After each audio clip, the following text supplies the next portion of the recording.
శుక్లాంబరధరం విష్ణుం శశివర్ణం చతుర్భుజం ప్రసన్నవదనం ధ్యాయేత్ సర్వవిఘ్నోపశాంతయే అగజానన పద్మార్కం గజానన మహార్నిజం అనేకదంతం భక్తానాం ఏకదంతముపాస్మహే. ఓం గం గణపతయే నమః. ఓం శ్రీమాత్రే నమః. ఓం శ్రీ గురుభ్యో నమః. మనం ఇప్పుడు సూర్యభగవానుడు రవిగ్రహం యొక్క ప్రభావం గురించి చెప్పుకుందాము. అంటే సూర్యభగవానుడు అంటే రవి మేషరాశిలో ఉచ్చస్థితిలో అగ్నితత్వ రాశిలో మిత్రక్షేత్రంలో ఉండడం వలన 12 రాశుల వాళ్ళకి ఫలితాలు ఎలా ఉంటాయి అంటే రవి సూర్యభగవానుడు ఈ నెల అంటే ఏప్రిల్ 14వ తారీఖు నుంచి సుమారుగా మే 14వ తారీఖు వరకు నెలల పాటు మేషరాశిలో ఉంటాడండి. ఆ రాశిలో ఉండడం వలన గ్రహాల యొక్క ప్రభావం ఎలా ఉంటుంది, మేషరాశి నుంచి మీనరాశి వరకు ఆ రాశి యొక్క రవి యొక్క ప్రభావం ఎలా ఉంటుంది, గ్రహాలు కదండి రవి యొక్క ప్రభావం ఎలా ఉంటుందో ఇప్పుడు మనం తెలుసుకుందామండి. దానికంటే ముందర ఏంటంటే మీరు మీ జాతకాలు తెలుసుకోవాలనుకుంటే మా ఆది ఆస్ట్రాలజీని సంప్రదించండి.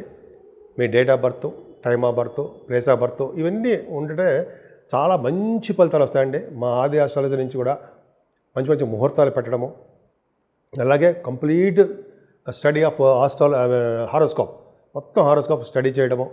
మీ దగ్గర నుంచి ఫోన్లు వస్తే నేనే రిసీవ్ చేసుకుంటానండి, నేనే మాట్లాడుతూ ఉంటాను. కొన్ని సందర్భాలు ఇలా షూటింగ్స్ ఉంటే మీరు మెసేజ్ పెట్టేస్తూ ఉండండి వాట్సాప్లో, అలాగా నేను చేస్తూ ఉంటాను. అలాగే ముహూర్తాలు పెట్టడము, అంతేకాకుండా మనం గొడుగు ముహూర్తాలని, పెళ్లి ముహూర్తాలని రకరకాల మంచి మంచి ముహూర్తాలు ఉంటాయి కదండి, అవన్నీ నేను పెడుతుంటాను. వివాహాది వేడుకలు కూడా ముహూర్తాలు పెడుతూ ఉంటాను నేను. ఈ ఆల్రెడీ స్టార్ట్ అయింది, అలా చేస్తూ ఉంటాము. కాబట్టి మీకు నచ్చితే మీరు షేర్ చేయండి, లైక్ చేయండి, అలాగే మీ స్నేహితులకి వాళ్ళకి మీరు సెండ్ చేయండి. అంతే తప్ప చేసి బెల్ ఐకాన్ ప్రెస్ చేయడం మాత్రం మర్చిపోకండి. ఇలా మీరు చేయడం వల్ల మరింత చాలామంది కూడా నేను చెప్పే ఫలితాలు తెలుస్తాయి, వాళ్ళకి కూడా తెలుసుకోవడానికి అవకాశం ఉంటుంది. కాబట్టి మీకు నేను చెప్పినవి నా వీడియోస్ నచ్చితే తప్పకుండా లైక్ చేయండి, షేర్ చేయండి. కన్యా రాశి వారికి రవి ఏం చేస్తాడు, ఏం ఫలితాలు ఇస్తాడు? రవి మీకు మ్యాలఫిక్ కదండి, 12వ ఇంటి వాడు అయ్యాడు కదా, పాపి. ఆయన అష్టమ స్థానంలో ఉన్నాడు, మంచి ఏడండి. కన్యారాశి వాళ్ళకి ఏం చేస్తాడు ఏంటంటే అల్పపుత్ర పూర్ణాయు నేత్రరోగ దుర్బల శరీర. అంటే ఏంటంటే 8వ ఇంట్లో కనుక రవి ఉంటే సూర్యుడు అంటామన్నమాట, తక్కువ పుత్రులు కలవారుగాను, అంటే జనరల్గా అందరికీ ఉంటారనుకోండి, ఇది గోచారం ప్రకారం చెప్పుకుంటున్నాం. పుత్రులు తక్కువగా ఉండేవారును, వాళ్ళు దీర్ఘాయువు కలవారుగా ఉంటారటండోయ్. పుత్రులు అంటే ఒకళ్ళు ఇద్దరు ఉంటారు, ఉండి వాళ్ళకి ఎక్కువ కాలం జీవించేవారుగా ఉంటారట. అంటే ఆయుష్ ఎక్కువ ఉంటుంది పుత్రులకి అష్టమంలో ఉంటే.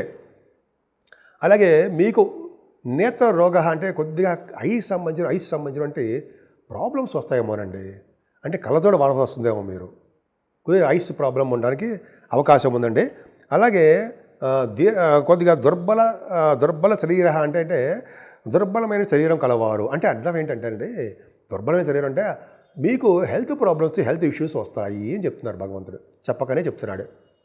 అంటే మీరు మెడిసిన్స్ వాడవలసి వస్తుందని, డాక్టర్ని కన్సల్ట్ చేయవలసి వస్తుందని, మీ శరీర రీత్యా మీకు అంటే మీ శరీరంలో ఉన్న ప్రాబ్లమ్స్ రీత్యా మీకు ఆ రోగాలు బయటపడతాయని, కొద్దిగా మీరు ట్రీట్మెంట్ తీసుకోవాల్సి వస్తుందని, కొంతమందికి వాళ్ళ జాతకాల రీత్యా హాస్పిటల్ అడ్మిట్ అవ్వడం, హాస్పిటల్కి వెళ్ళి రావడం జరుగుతుందని చెప్తున్నాడండి భగవంతుడు చెప్తున్నాడు. సూర్యభగవానుడు అష్టమంలో ఉంటే. అలాగే కొంచెమైనా దానము ధర్మము చేసేవాడిగా మాత్రం ఉండట మీరు, రాదుట థాట్ రాదుట. అంటే కొంచెమైనా ధర్మగుణం లేనివాడిగా ఉంటారట. అంటే ఏంటి, ధర్మాలు చేసేవాడిగా ఉండరు మీరు ఈ 10 రోజులు నెల్లాళ్ళు. అంటే ఆలోచన రాదండి. మీరు బ్రహ్మాండం దానాలు చేస్తారు, చేయరు కానీ కాదు, కానీ ఆలోచనలు గబుక్కని మనం డబ్బులు ఇవ్వలేము అని చెప్పచ్చు అనమాట. ఇంకా చెప్పాలంటే అష్టమ భావంలో రవి ఉంటే కష్టాలు ఉంటాయిటండో. కష్టాలు అంటే విపరీతమైన కష్టాలు మీద పడిపోతాయా? అలా కాదండి, మనం ఓర్చుకోగల కష్టాలు, మనం కష్టాలను ఎదుర్కొని మళ్ళీ పైకి వచ్చే ఉంటాయన్నమాట. అంటే రవి అష్టమంలో ఉంటే కొద్దిగా కష్టాలు ఉంటాయని, విదేశాల్లో తిరుగువాడుగా ఉంటారంటే, విదేశాల్లో మీరు తిరుగుతుంటారట. అంటే విదేశ పర్యటన మీకు ఉండి తీరుతుంది. మీరు ఆల్రెడీ వెళ్ళారు, వెళ్తున్నారు. అక్కడ అష్టమంలో రవి ఉండడం వల్ల విదేశాల్లో తిరుగుతారు మీరు. అంతేకాకుండా ద్రవ్యాన్ని నష్టాలు కలుగుగా ఉంటారు. అంటే అనవసరమైన ఖర్చులు చేసేస్తూ ఉంటారు. అంటే పొదుపు తక్కువను ధనం ఖర్చు పెట్టేస్తుంటారు. అవసరానికి అనవసరానికి లేకుండా ఊరికి ఇష్టం వచ్చినట్టు ధనం ఖర్చు పెట్టేస్తుంటారు. ఎప్పుడు అలా చేయకూడదు. ఎందుకంటే ధనం లేనప్పుడు మా ధనం యొక్క విలువ తెలుస్తుంది అంటారు సరే. అలాగా ధనం ఉన్నప్పుడు, డబ్బు ఉన్నప్పుడు జాగ్రత్తగా చేసుకోవాల్సిందే. ధనమేరా అన్నిటికీ మూలం అనే పాట కూడా ఉంది కదండి, మనం వింటూ ఉంటాం కదా. అది మనం చాలా నిజంగా అది నిజం. సో అలా ఖర్చు పెట్టకూడదండి. అలాగే స్త్రీ మూలకంగా బాధను పొందేవాడుగా మీరుంటారు.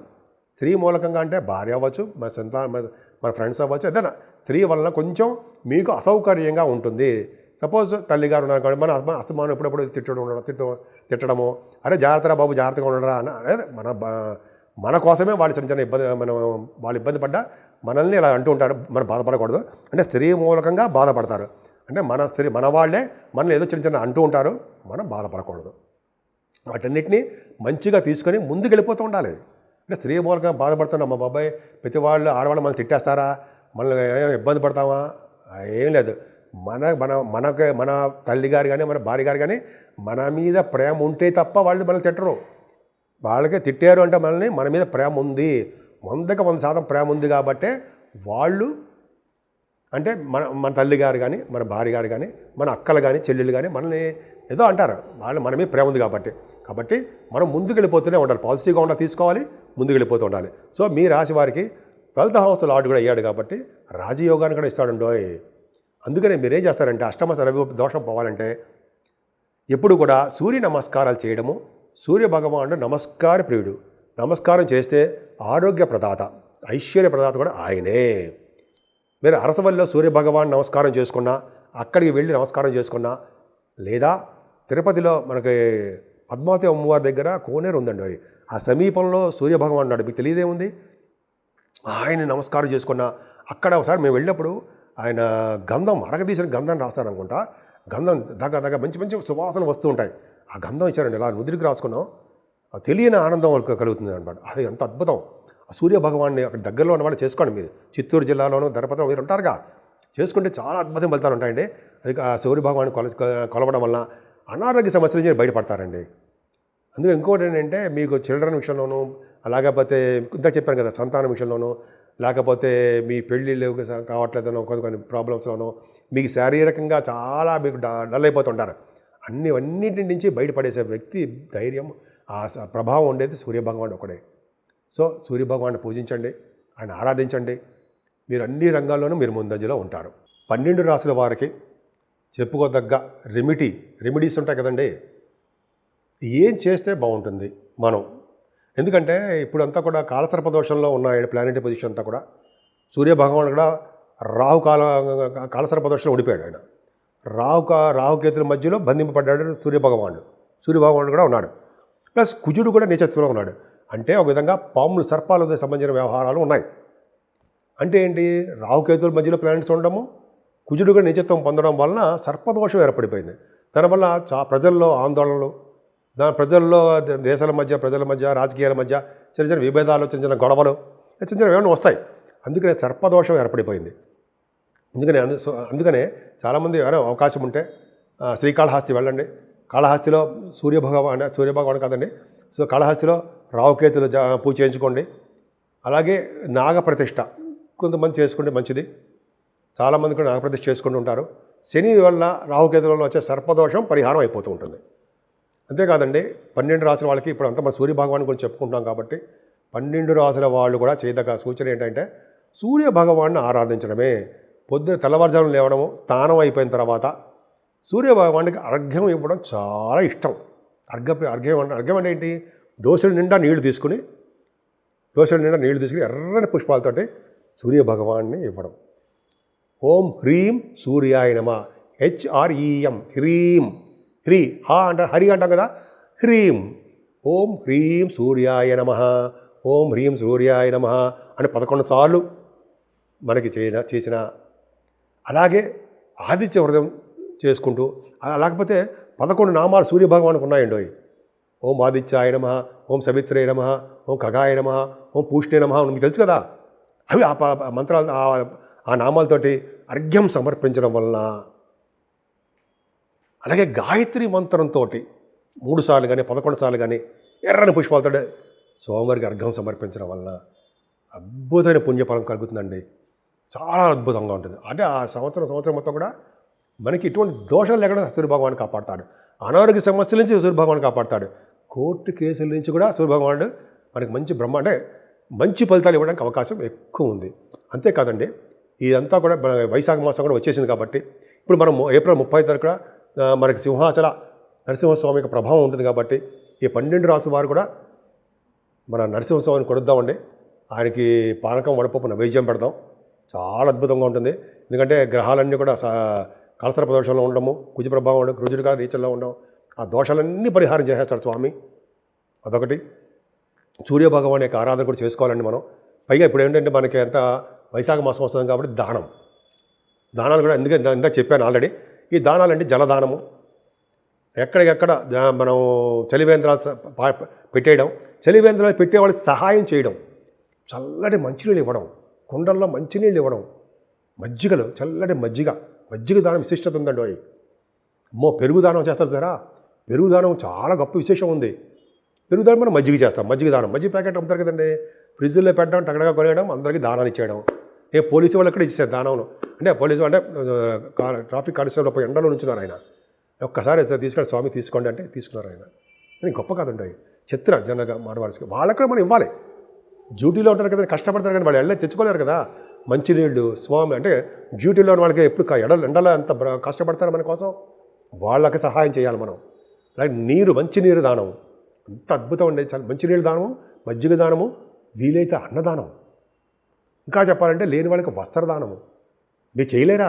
మీకు తెలుసండి, అన్నీ తెలుసండి, గుర్తు చేస్తా అంతే కదా. అవునా? మీకు తెలుసు, గుర్తు చేస్తాను. మనం అన్నీ చేద్దామండి, అన్ని కార్యక్రమాలు చేద్దాం. నేను కూడా మీతో పాల్గొంటాను. మీతో పాల్గొంటానంటే నేను కూడా కార్యక్రమాలు చేస్తాను అర్థం. అంతే మీ ఇంటికి వచ్చేసి పదండరా వెళ్దాం అని చెప్పి అన్నాం. సరదాగా నా కార్యక్రమాలు నేను చేసుకుంటూ ఉంటాను, 10 మందితో ఆనందం పంచుకుంటూ ఉంటాను. నాకు చాలామంది గుర్తుపడుతుంటారు. నేను కూడా బయటికి వెళ్ళి ఇవ్వడం వల్ల పలానా మీరు ఆదినారాయణరావు గారు కదా అని సరే అంటూ ఉంటాం. సరే అలాగా దానాలు చేసుకుందామండి. మన గురించి మనం గొప్ప చెప్పుకోకూడదు. అంత అద్భుతంగా మంచి చేద్దాం. మంచి చేయడం వల్ల మనకు మంచి జరుగుతూ ఉంటుంది. భగవంతుడు మనకు మంచి చేస్తుంటాడు. మనకి కాకుండా మన పిల్లలు కూడా మంచి చేస్తాడండి. ఎంత ఆనందంగా ఉంటుంది. ఒక్కసారి మంచి వీళ్ళు ఎవరైనా ముఖంలో ఆనందం చూస్తే నిజంగా మనకి ఆనందం వస్తుందండి. మనం చేసే మంచి పనులకి నేను కూడా ఒకసారి చేశానండి. కొత్తగూడెంలో ఉన్నప్పుడు ఇలాగా చలివేంద్రం పెట్టి అద్భుతంగా చాలా చేసాం. పొద్దునుంచి సాయంత్రం వరకు టెంట్లు వేసి చాలా బాగా చేసుకున్నాం. అటువంటి అవకాశం మళ్ళీ ఎప్పుడు వస్తుందో చూస్తున్నాను. అలా చేయడం చాలా చాలా అద్భుతం అండి. మనం చేద్దాము సరదాగా. జనాలు అందరికీ మనం మంచిని స్వీకరిద్దాం. సో మీ అందరికీ కూడా మంచి జరగాలని, సూర్య భగవాన్ యొక్క ఆశీస్సులు ఎప్పుడు నిండు నీరేళ్ళు ఉండాలని. ఎందుకంటే ఆయన సాక్షాత్ ప్రత్యక్ష నారాయణ కదండి. ఆయన దర్శనం చేసుకోవడం వల్ల అన్నీ మంచి జరగాలని, మీ అందరికీ, మీ కుటుంబ సభ్యులందరికీ మంచి జరగాలని, ఎప్పుడు ఆనందంతో కళకళలాడిపోతూ అన్ని రంగాల్లోనూ మీరు ముందంజలో ఉంటారని కూడా నేను మనస్ఫూర్తిగా కోరుకుంటున్నాను.